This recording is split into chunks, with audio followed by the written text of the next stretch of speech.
Gosh, I love coffee. So we heard a bunch of confessions today. I think 2 hours. And I love hearing confessions. But I was so happy to leave to get coffee. I wanted more coffee. Because as much as people think their confessions are exciting or rare, everybody's are the same. It's like McDonald's. There's only like 7 things on the menu, right? So after a while, it's like, man, I need... It's like Taco Bell, actually, right? Hear me out. You ready for this? I never thought of this before. Are you ready? Here's how confessions are like Taco Bell. You can get a burrito, right? Which is a tortilla, meat, and cheese. You can get a taco, which is tortilla, meat, and cheese. You can get nachos, which are tortillas, meat, and cheese. You can get an enchilada, which is tortilla, meat, and cheese.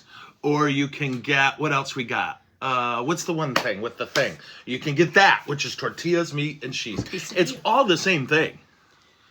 It's just different, you know. So this is your moral theology lesson for the day. You guys basically just now earned a doctorate in moral theology. It's all Mexican food. What is...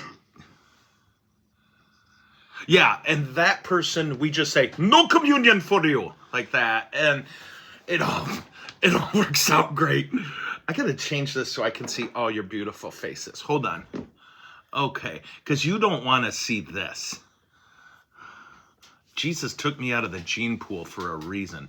Do you guys know how to make it so all the screens are up front instead of just whoever's yammering? Maybe it's this button.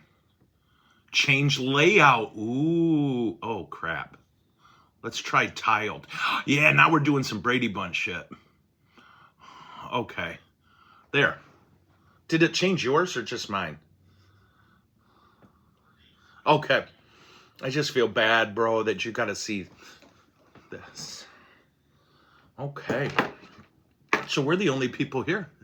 That's what I'm trying to figure out right now. I'm looking for the rest. I know. How'd you like the Taco Bell thing, guys? Be honest. Was that pretty badass or what? Because that's, yeah, I remember like when I went to confession thinking, oh my God, I hope the priest doesn't remember any of this. And then you're like in it for a while and you're like, it's just McDonald's. Right? It really is. There's only like 7 sins and nobody's original. You know what I mean? It's like, Father, I genetically spliced 3 creatures together and made a man killer. With the body of a lion. And in that case, maybe you sinned, but I'm impressed. But everything else is just... Okay, 2 of the couples I know couldn't be here, but I don't know about Madison Maloney. Is she there? Maddie's not here. Okay. Or if she is, she's wearing camo. So Maddie and Shelby, maybe they could, but that's why we're recording it. Okay. So the only... Yeah, it says they're invited, but not here. Right. You know what? They're no longer invited. Wouldn't it be cool, guys, if we became like, kind of like this weird little exclusive club? Like, sorry, you weren't here on time. And if anyone gets here, guys, it's 12 after, so we need to, you got to promise me. I'm going to act like I'm wrapping it up. And you got to go right with me. Be like, guys, this was a great session. You with me? Okay. They're in, sis. If anybody shows up late, they're in. Okay, so the only thing is, I'm recording here for everybody who's not here. So... I got to pretend. You have to repeat their questions or comments. Oh, so if you guys have questions or whatnot during this, just interrupt. And then I'll repeat your questions. So we can get it recorded. Because we're recording it for my wife and kids. The ones in Utah, not the ones in Ohio. We don't talk about the ones in Ohio. Do you know 2 women proposed to me? And I said yes to both. Don't you think that was bigamy? What? What a great... They're laughing. That's good. They're muted, but I can tell they're laughing. Either that or you guys are doing this and you're going, he's such an idiot. Let's patronize him. Which would be very nice of you both. Are you drinking coffee? Yes. Oh, Jesus, thank you. So should I just launch this missile? Yes, we should. Okay. So let me ask you this. Have we done the thing where I walk us through church history? I don't think we've done. Oh, we did. No, you did Bible history. I did Bible. But did I do the thing focus? Where like we start with the early church and I get you to like in 45 minutes I give you 2,000 years of history up to today. Did I get us through any of this? I don't think I did. I believe No? I believe last week the Last time we did the was, Bible. The choice was Bible or church. You're right. Okay, so what we've done so far, correct me if I'm wrong. I was wrong once last week, so I'm prepared for this. Thank you for laughing. We talked about how to do a prayer time together. Yeah, we used the word pray, P-R-A-Y. We talked about the idea of marriage as being the husband imitating Jesus and the wife imitating the bride, the church, right? We talked about the Bible, how we look at the Bible, how it came about, and I think those are our sessions. That's what I've got in my melon. Does that sound right to you, cats? Okay. Regina is saying, I just don't want to be here. That's what she keeps saying. It's so rude. We just got a message, sis. I don't know if it's from one of our tribe. Okay. So what we'll talk about today, and I'm a history guy, right? I taught history for years, and this is one that I enjoy immensely. Oh, yeah, I like them all, to be honest, but this is one where I'm going to work hard to not get too much in the weeds, you know? And I would hope that you guys feel comfortable interrupting maybe with questions or with comments or anything like that. We've been together enough now where I hope you know I appreciate that and it doesn't bother me. But the reason I want to talk us through the history of the church, and again, you're talking about a 2,000-year-old institution, so I'm going to be doing skim, right? Just taking a quick net across the top of the pool and snagging what we can. But is for two reasons. One is because you remember in our first session together, I hope, or if you don't remember, just pretend you do, that I said the church is a person, right? We refer to the church as an institution just because that's how we talk. But the church sees itself as a female person. Do you remember this? That, and if you think about you recognize that when you were younger, you did some kind of dumb things, right? And maybe you look back with shame or embarrassment, or maybe you have the ones where you look back with a good kind of pride, the kind of pride you're like, you know what, I did good there. But all of that is you.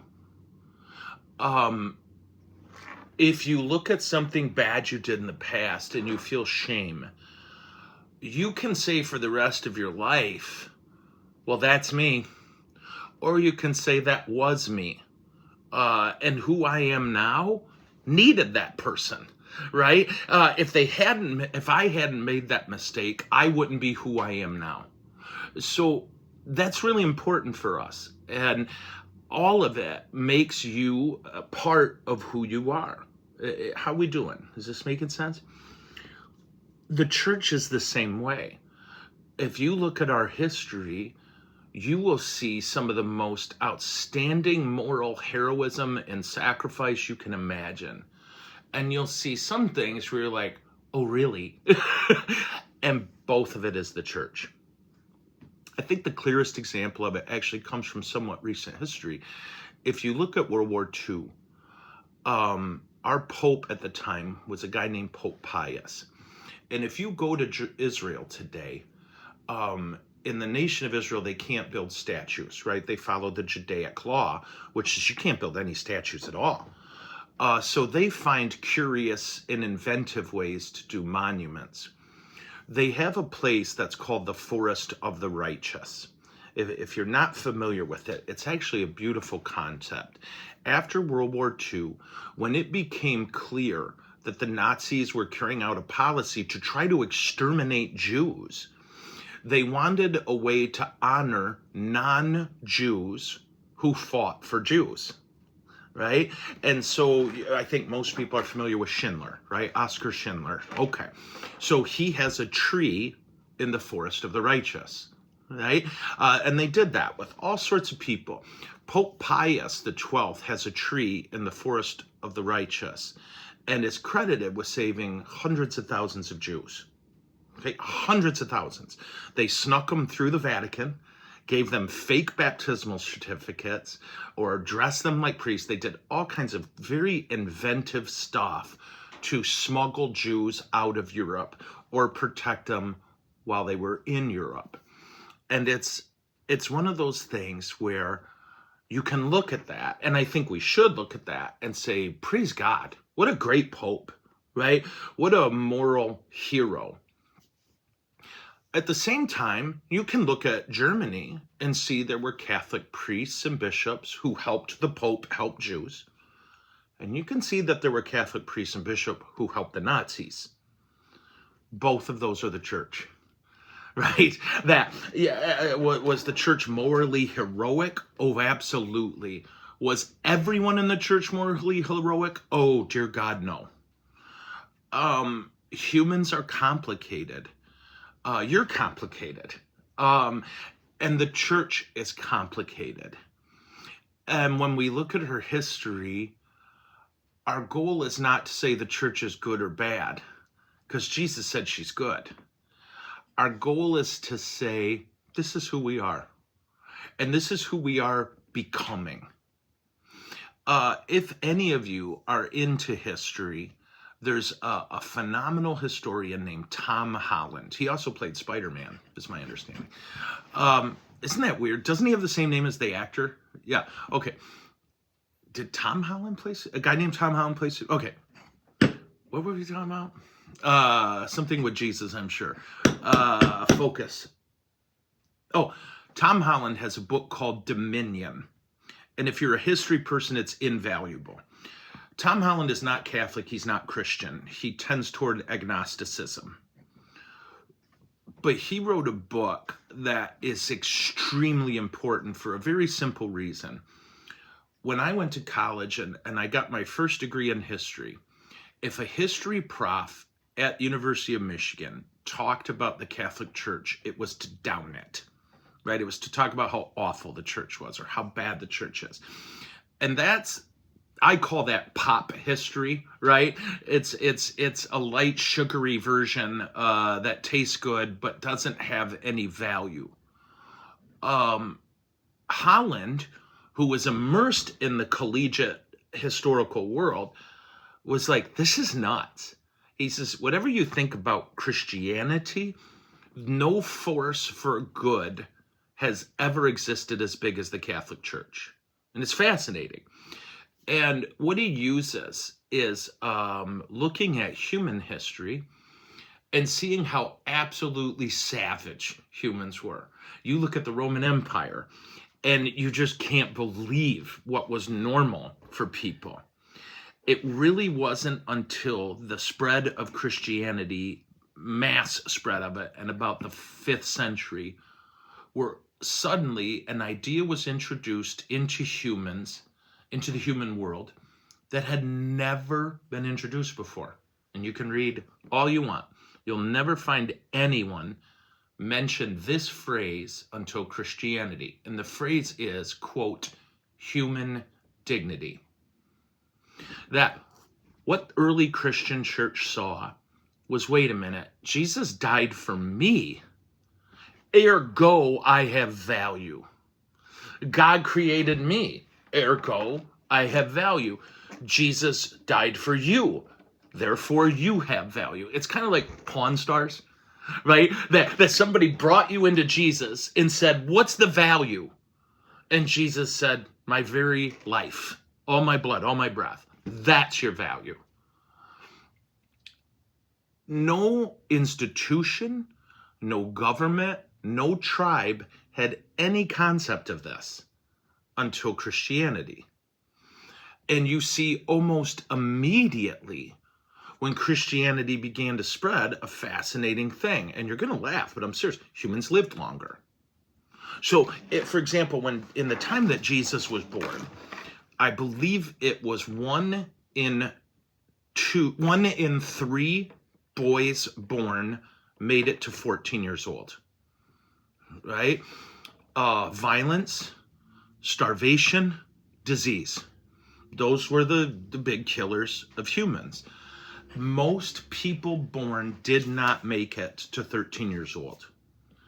And when a child died, it was a tragedy for mom and dad, obviously. But it was a different kind of tragedy than it is today. It was a tragedy based on a really simple principle. Who's going to take care of me when I'm old? There's no 401ks, there's no banks, there's no anything. And this is why marriages were the way they were, and this is why childbearing was the way it was. Of course you loved your kids, but you loved them practically as well as emotionally. And you could even argue the practical consideration was bigger. So in scriptures, when Jesus is talking and he brings kids to him, do you remember this one? And he says, children, you have to become like a child to enter the kingdom of heaven. And we think of cute, rosy-cheeked, children.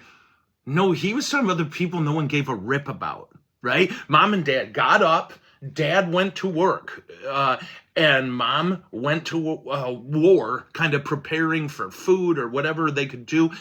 The kids were just cut loose in the street. And it was like, they should come home for dinner. We only get one meal a day. They'll be home for it.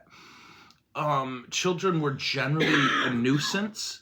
And in tons of writing about this, Roman, Jewish, the whole thing about, well, they're a pain in the butt, but you're just waiting for them to become adults because then they can help feed the communal pot. And then when dad gets to the point where his body physically can't do labor anymore, then the son brings home food for dad. Is this making sense to you? Human existence, pre-Christianity, was rooted in an utter practicality. And we talked about this at our first meeting, that marriage had nothing to do with love. Marriage had to do with protection, right? I'm going to unite my big family with that big family, and no one will mess with us. If you liked each other, that was very nice. It really was, but it wasn't a topic of discussion. Nobody was writing love poetry before Christianity. Christianity introduced the idea that your children matter because they exist. Christianity introduced into the bloodstream of humanity the idea that you can't kill a human because they're inconvenient, which was totally acceptable. The first time torture was outlawed in Western civilization was Christianity, right? In fact, this will get you, in Roman law, for most of the Roman Republic's existence, torture, if someone wanted to testify, like if you were what they would call a lower person, so there's an important person, and you want to testify at court to, Johnson was with me, right? He couldn't have done that murder, he was with me, right? And you had to be tortured first before you could testify, right? And you're like, that makes no sense. It makes no sense because to you and me, humans have dignity. To them, humans are a tool, right? That person could lie to get some money from the rich person. So how do we solve this? We'll torture you and see if you break. And if you don't, then we accept your testimony. That was the law in what you and I would call a republic, like somewhat like ours. Think about that. That was the law. And nobody griped about it. It was like, well, of course. So this is all super important because this is the thing it's the ether we all swim in, but we stopped thinking about how did we get here? How did we get to the idea that humans have value just by existing? Christianity. And there's no other way, frankly, to look at it. If you're a World War II guy or gal, if you look at what happened when the U.S. forces started fighting the Japanese in World War II, what astounded them was the way the Japanese fought. There was no rules here. There was no what we would say honor. And one of my degrees is Japanese history and literature, right? And it's very easy. And again, Tom Holland points this out. Why did the Japanese fight like that? Like torturing people, beheading people, faking injuries so that when someone comes to help you, you can kill them, right? Why? There was no Christianity. They were completely isolated from Christianity. This is how everyone fought pre-Christianity. How we doing? Does this make sense? Okay. That's probably, you could argue whether you're Christian or non-Christian, whether you're an atheist or like the Tom Holland, an agnostic or whatever. You can look at Christianity's influence in the world and you can be mad at anything. But one thing you got to acknowledge is how imperative it is that for the first time in human history, a movement rose up that said humans matter. And they don't matter for what they produce. They matter because they're filled with dignity just by existing. It's really cool stuff. For Christians, this came from a really simple idea that I told you. Well, we got to pray. St. Paul wrote it this way. You have been appraised, and at what a terrible cost. God dead on a cross. So glorify God with your bodies. That's what St. Paul writes in Scripture. You've been purchased, and at what a terrible price. So you have value. And it's really neat to think about that. You know, you look at your spouse to be, and to you, it's ridiculously clear how valuable they are. But for most people who only know them a little bit, they only know your spouse's value on what they do, what they produce. You know it. Like, you look at them and you're like, I'm so happy that person exists. Yeah. That's a gift you give each other, and a gift I'll urge you to never let go, right? Hold on to that, because it's going to become easy to forget. Hold on to, remember, I see her, I see him, and I see what's beautiful about the fact that they just exist. Look at how much better your life is because of the other, you know? So anyway, it's a very important gift the church gave to the world. Well, Jesus gave to the world through the church. And when we look at church history, we see that there's days where the church got that and lived it well, and there's days where the church did not live that well. And one of the other things that Christianity gave the world, and I'm talking about this a lot right now on my podcast, so what I got to do is not go nuts on it, right? And just, sure, you know. But is this idea of truth, okay? And when I say truth, I'm speaking of capital T truth. Namely, if pre-Christianity, and really pre-Judaism, there was no concept of religion and morality being connected in any way. So Judaism was the first and only religion in the known world to introduce this idea that if you believe in God, then you need to act a certain way. Paganism makes no demands on you, except you offer sacrifices. And why? Because those gods in the pagan world, they're basically just like humans, but super powerful. So they can be petty, they can be capricious, they can be cruel, they can be generous. It just depends, right? They're just like, I always say it this way, they're just like big humans. There's no distinction between a human and a pagan god except the degree of power they possess. Did those pagan gods have anything to say to you about marriage? No. Did they have anything to say to you about how to act? Not a thing. Judaism, and then its child Christianity, was the first to introduce this idea that, oh no, there's not a ton of gods, there's one. And not only is there one, but that one God told us, I made you. I have the owner's manual. Here's how you should act, right? I made you to be human. Here's how to be human. And the simplest way to think of it is this. If you look at the 10 Commandments, for example, God never makes those on an animal or a plant. Why? Animals and plants can't sin. If a dog feels like doing something, it does it, whether there's people watching or not. If it doesn't do it, it's because you've introduced a reward punishment system to change their behavior. But they're not reasoning. They know if I do that, I don't get that, right? Or whatever it may be. The dog is not making a moral distinction. He's just doing what he's trained to do or not trained to do. So, how are we doing? Is this making sense? Okay. Well, God said, okay, humans, you are the one thing I made in the universe that can feel one way and act another, for no other reason than conviction. So when you were a kid, when you were a little boogly, right, little boo-boo in mom's arms, if you were hungry, you shrieked, right? And you shrieked until you got food. But as you get older, what you've learned is that I can fast, right? Because we're in Lent. So I can say, I am hungry, but I'm not going to eat. Why? Because I'm going to discipline my body. I'm going to discipline my desires. This idea, it is all connected to truth.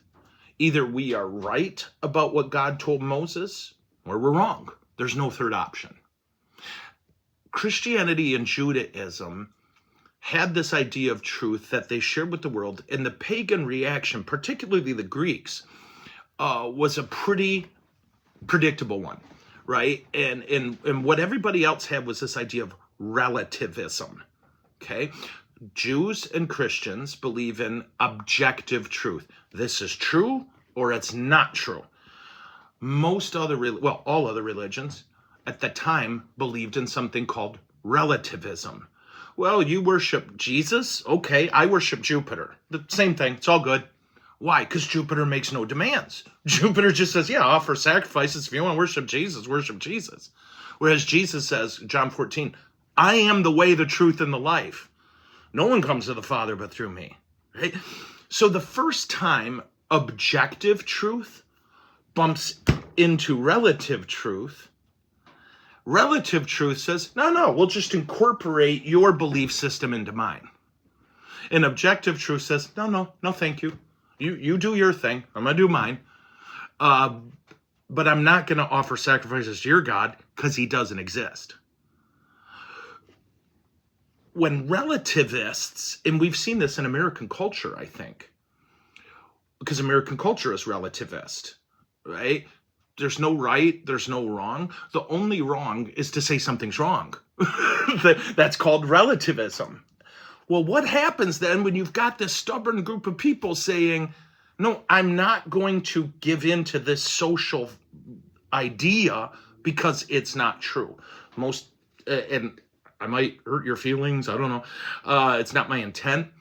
But the whole gender theory thing, where all of a sudden we decided that a boy can be a girl or a girl can be a boy.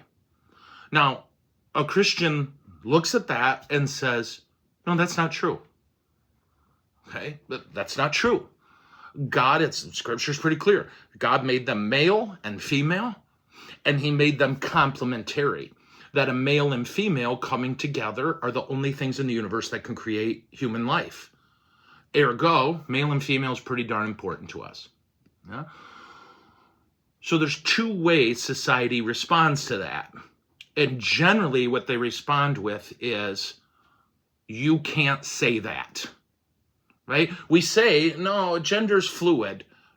But then when it comes to truth, we'll say, oh, that's not fluid. You have to believe what I believe. You have to say what I say is true. You have to repeat after me, whether you believe in it or not. It's compliance versus conviction, right? Now, Christians or objective truth people can respond in two ways, one good, one bad. The bad way is to hate people who believe gender is fluid or who live that way. That's bad, right? Why? Human dignity. They're still God's kids. They're still worthy of all my love and respect, whether I agree with you or not. I don't care. You're God's kid. I'll die for you.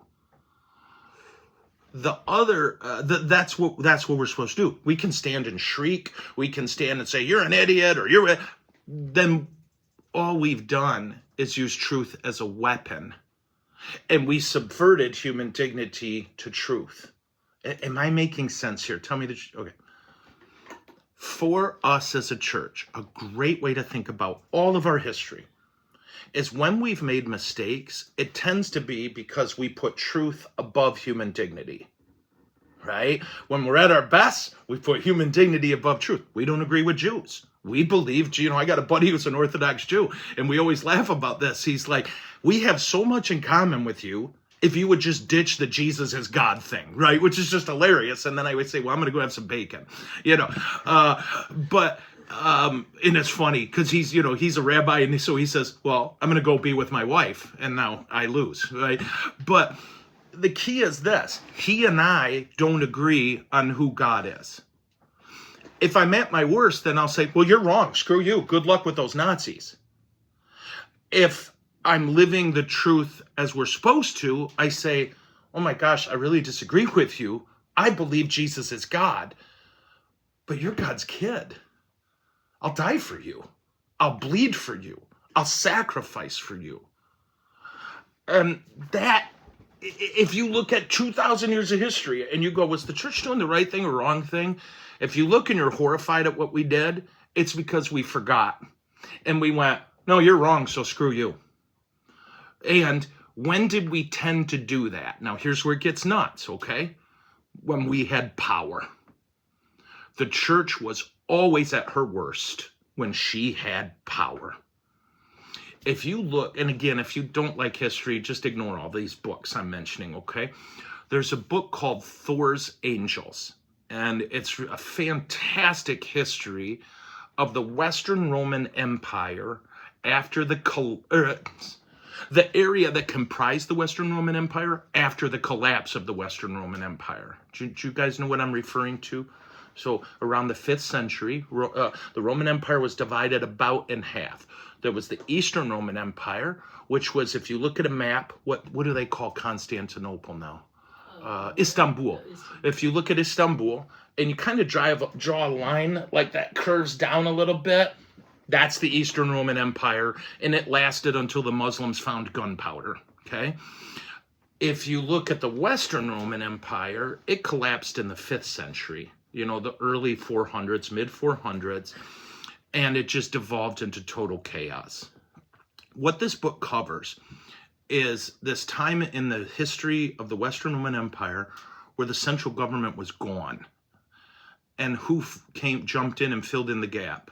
The church. And the church did a marvelous job for a couple hundred years. And then something strange happened. The church went, we don't have an army. And they didn't. There's no army. So all of a sudden, when hordes of barbarians started coming in from the north, they could feed the people, but they couldn't protect them. So what did they do? This massive effort to convert the Germanic tribes, right? Head up to what we call like Germany and France, wherever there were Germanic tribes, which were just a monstrous number of people. They outnumbered the humans living in the Western Empire at the time. So they went up, we're going to convert them. Why are we going to convert the Germanic tribes? A, then they'll quit raiding, right? B, we could really use an army.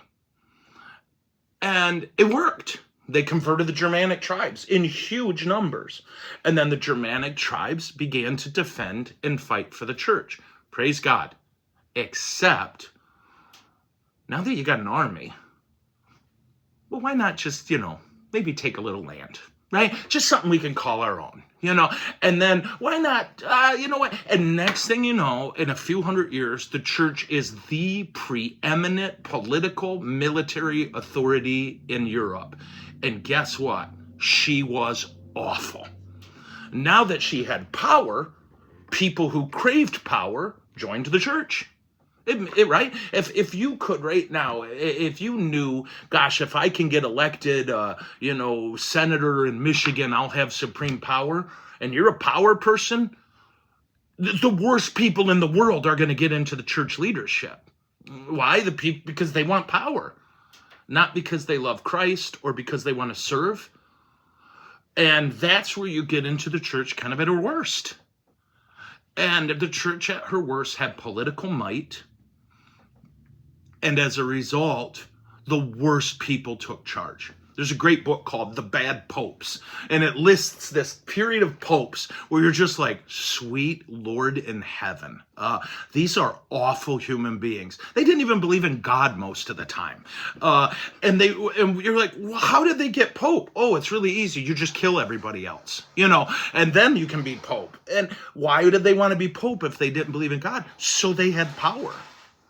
And what's really fascinating, now this is just my opinion, and I have some data to back up. Every once in a while I think I'm going to write a book about it, but I don't. When the church hierarchy, right, the popes and bishops, when they're at their worst, the laity are at their best, meaning the people like you're laity, right, non-clergy. So the phrase the church uses is laity, okay?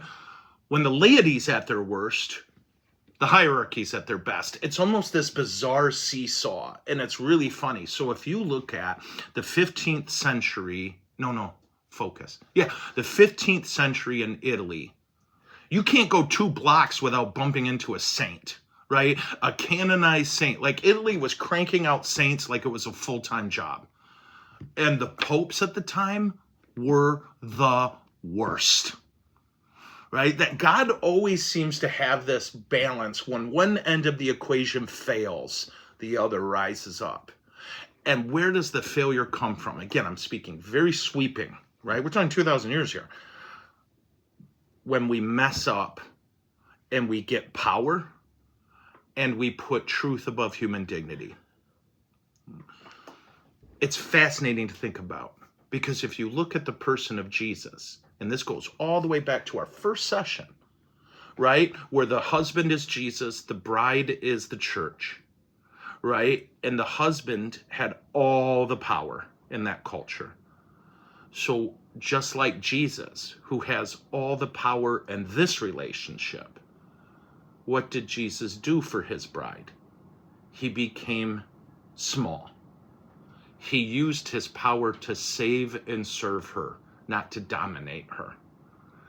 And when the church lives that truth, man, she crushes it.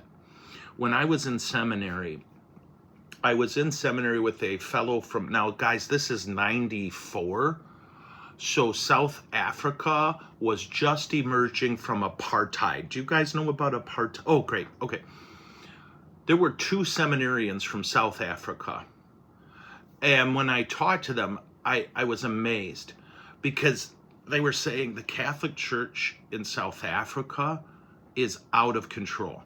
It's growing so fast. They can't build churches fast enough. They can't crank out enough priests. For him to get into seminary, he was on an 8-year waiting list to go to seminary to train to be a priest.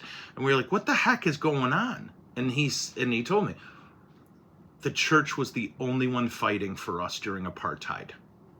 And one of the guys told a story about there was a nun teaching them how to read. And they were Zulu. So during apartheid, it was illegal to teach them to read. And he says, so there we are in this secret building, and this nun is teaching us how to read. And the Afrikaners, right? That's the white Dutch, hybrid, who were in charge, blast into the thing and are screaming, and they've got their guns out. And they told the nun, dismiss these kids, send them back to the fields. She said no. So he pulled out his gun and he put it to her head.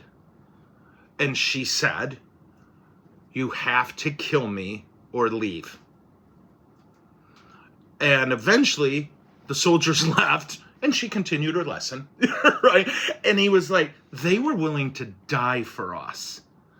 And you can't see that and not want to be that. You get me? this is where we're at our best. Where's the church growing fastest right now in the world? China, where it's completely illegal. They kill you for being Roman Catholic in China. And what do they have more of per capita than anybody? This will kill you. Nuns. They've got 1 billion nuns. And where did this come from? Really simple. When China had the one child, one family policy, if you were found to be pregnant with a second child, they forced you to have an abortion. If they caught you having a second child, they killed the baby. So what did moms who had a second baby do? They literally would put them outside the convent walls in the rice field, knowing that the nuns literally, I met one, a Chinese nun told me, they called it picking babies. That you leave the convent in the morning and you walk through the rice field and you take all these little girls who were laying in there and you raise them and you feed them. Amazing, guys. That's when we don't have power. That's when we're most like Christ. And when we're most like Christ, everybody around us, like I get emotional, knows you have value. You are worth my best. Yeah? So I say all this for a couple reasons. Now, how are we doing? Oh dear, I have talked a long time. I am so sorry. Say it, sis. We got started late. We got started late. Okay, praise the Lord. Are you bored? Are you guys doing okay? Tell me the truth. You okay? Yeah, okay. I'll try to hurry. Focus. Come, Holy Spirit. There's a couple things I want you to take away from this, if I may. When you're in your marriage, there's days where you're going to be picking babies. There's days where you're going to be teaching how to read, right? And figuratively, of course. Well, although, yeah. There's days where it's going to be you laying down your power to serve your beloved. And it's going to suck, right? But your partner will have a deeper sense of their value because you're willing to bleed for them. And there are few things you can do in your marriage that will give your spouse more life than that. To know, I feel unlovable and ugly today, and my spouse is all in. Right? I have needs today. I'm defined by my needs, and my spouse is just cowboying up. However they feel, they're treating me with an understanding that I am worth their blood. I am worth their sweat. To do this consistently is not something humans are capable of. We're broken, right? And we're beautiful, but we're broken. And this is why, like, on that great day, and I can't remember when your weddings are, right? But if I get to do it, or whoever gets to do it, when we'll be up at the altar and you declare what we call your consent. Americans call it vows. It doesn't matter, right?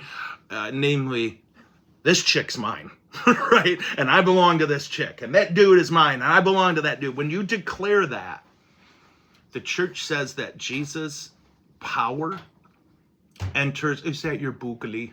Oh, man, I want to hug that dog. Tell me the name. Ben?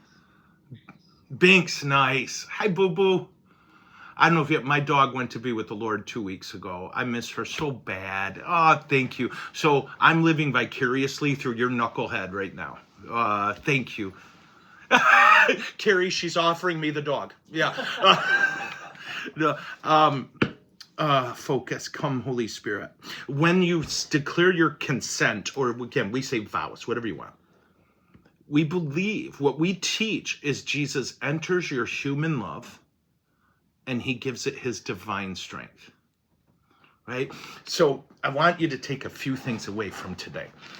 You know, number one is truth and dignity are two things that matter the most in the universe.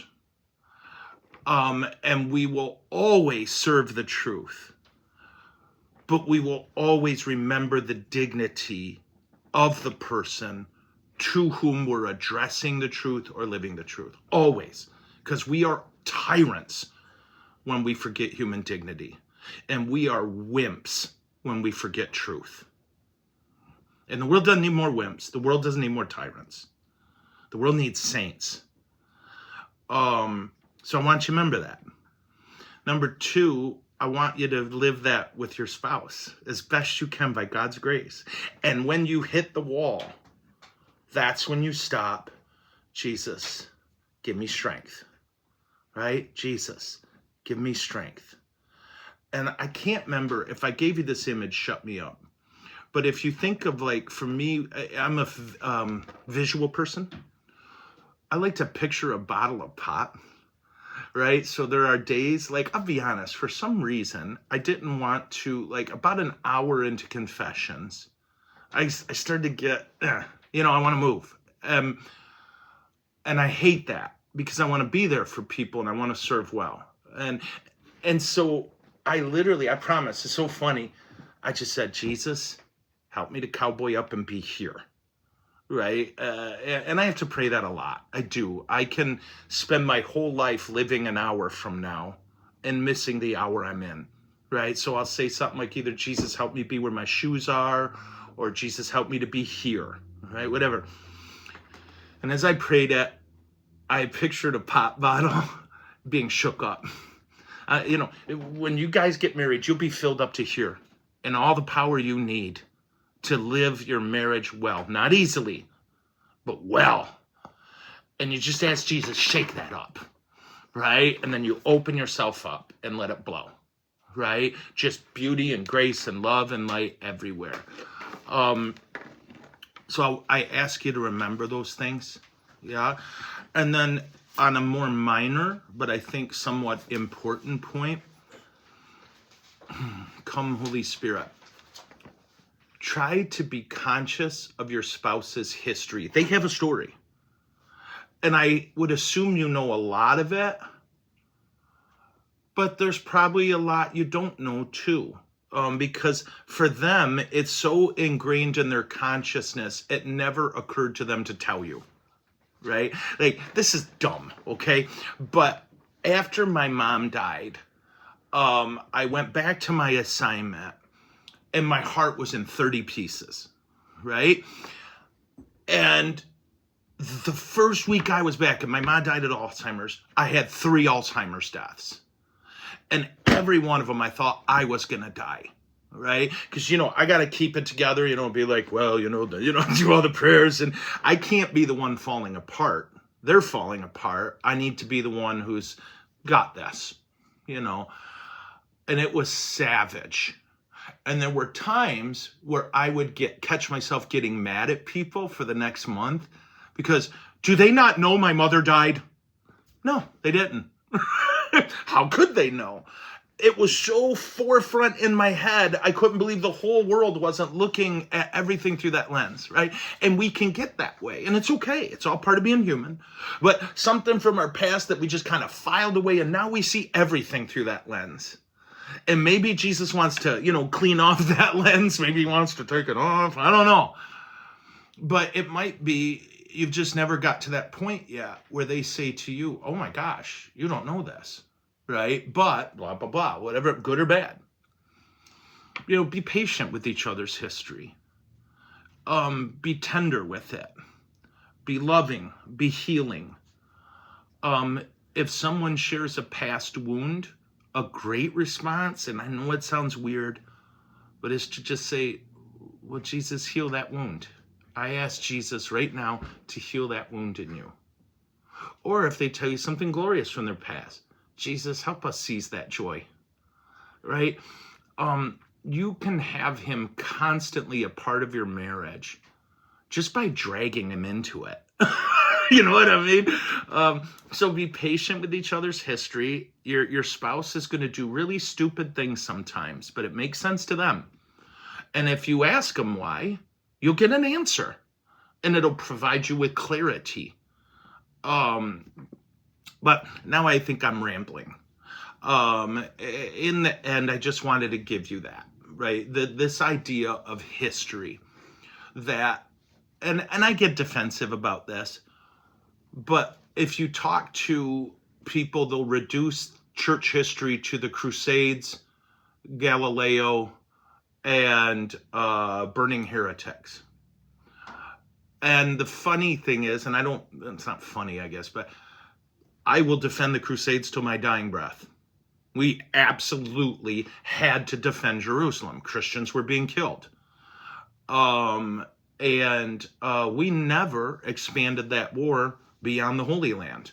All the church was gunning for is Christians should be able to pray at, I don't know, Christian sites. It's crazy, but it could work, right?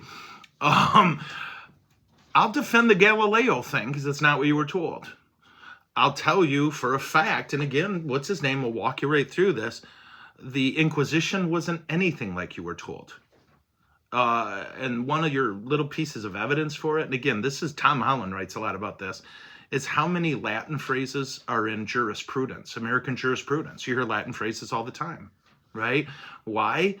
From the Inquisition, the first time humans were given rights in court. There's cases, this is a side note, but it's cool as hell, of people who were on civil trials standing up and publicly blaspheming so that they could go to the Inquisition rather than the civil trials. Because in the Inquisition, you had rights. And you can look anything, there's a great book on this called The Black Legend. And if you get a chance, it's worth your time. But the church has done awful things. The church has done unbelievable things. She's the largest charitable organization in the history of the world. And that's who she is. She's also started some stupid wars and killed people, right? She's both of those things. So anyway, I think I diverted there at the end by accident, but I get excited. So do you have any questions or comments on this topic? Oh, Carrie's bringing over paper, and she's got a gun. After you answer their questions. See? I just want to talk to them for a minute about some practicals. Okay. Carrie is making some things up now. No, do you guys have any questions or anything for me?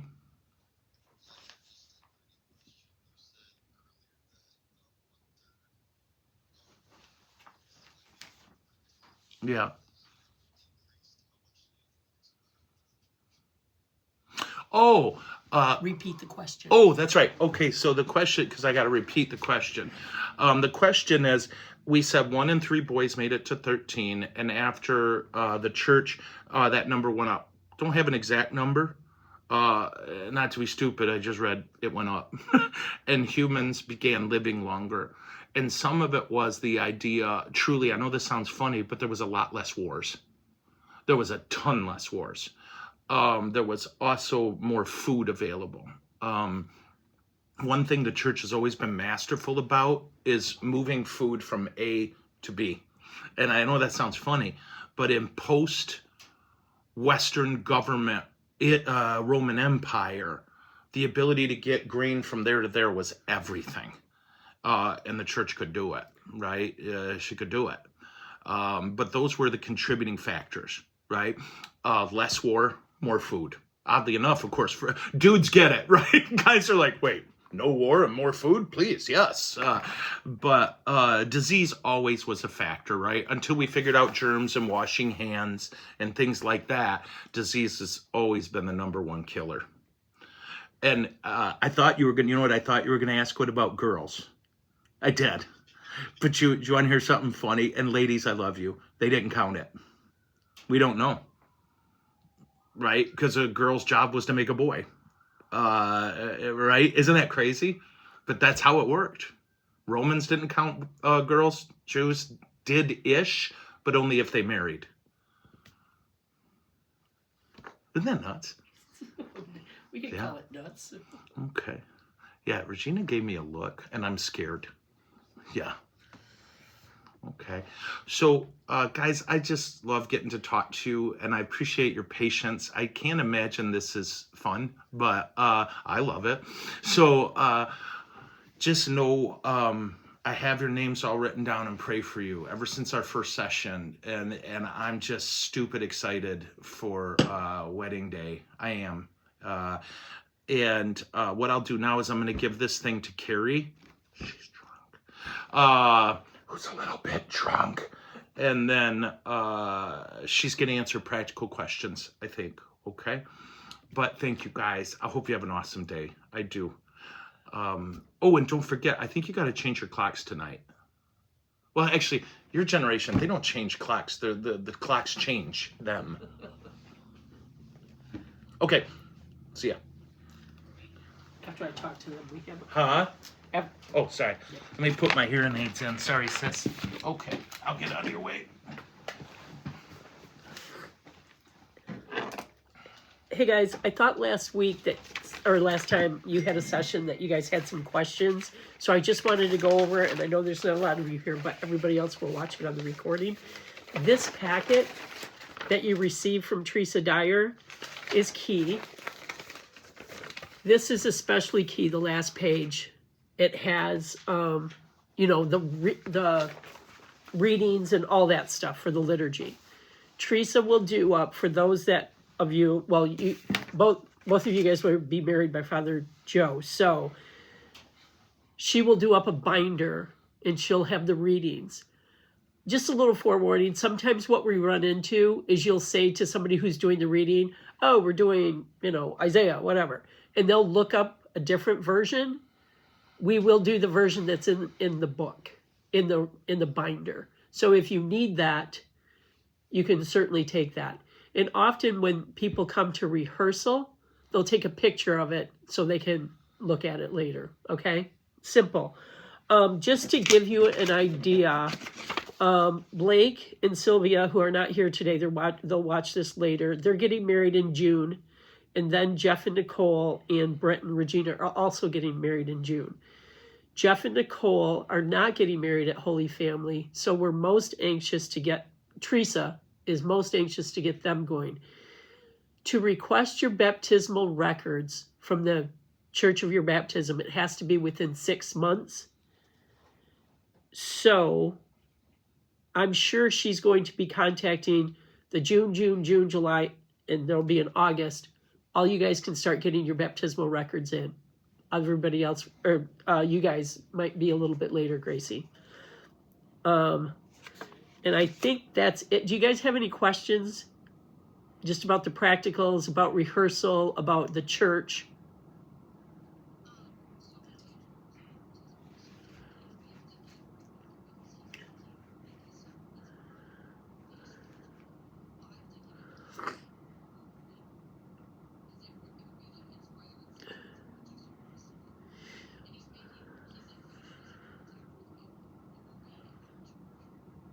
So the church or canon laws dictate some of that stuff, and I don't get into that at all. That's all Teresa Dyer. And the people that usually take care of that stuff are pretty much sticklers for those rules. So that I won't be able to answer for you. But Teresa will be. And that's pretty exciting, Andrew. Yay. All right. Anything else, you guys? If you guys have any questions ever along the way, even if it's something to get to Teresa, I think you guys all have my number. Never hesitate to text me and I'll pass it along or whatever. Okay? All right. Thank you guys. Bye-bye.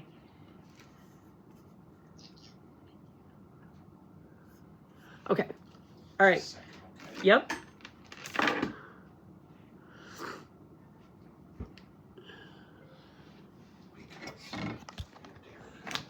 To question their politics.